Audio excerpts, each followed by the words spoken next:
Proper use of ethos, logos, and pathos ultimately contribute to the quality of one's rhetoric. However, if you're hoping to create the greatest change, pathos is the way to go.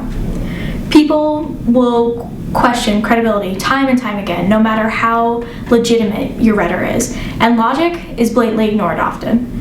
It's emotion that provokes change. It provokes reaction. If people are emotionally invested, they want to do something about it.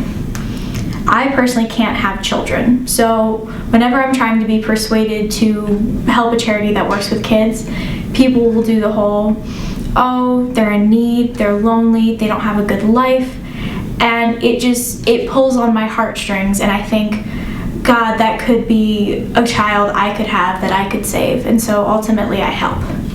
My best friend is a transgender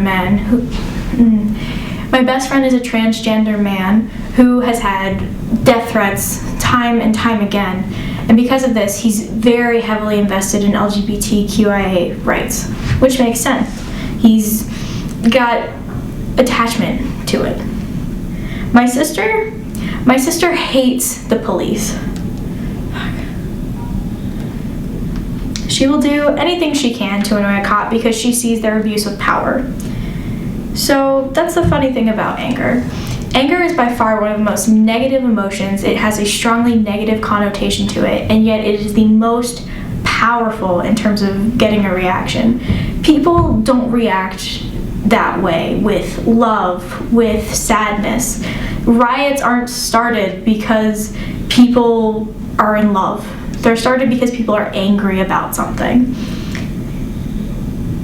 We saw this in the recent election. President-elect Donald Trump, his rhetoric was flawed, but in a way brilliant. He talked about what people in America were angry about, and that's ultimately why he won. He said he wanted to change the things that they were upset about, and he brought up all these problems, and people liked what he had to say. In JFK's Ich bin ein Berliner speech, JFK appealed to the German people's anger that despite the fact that they had made a lot of progress post-World War II in terms of making Germany a safe place for Jews, they still weren't granted full freedom due to the fact that East Germany was under the control of a communist regime.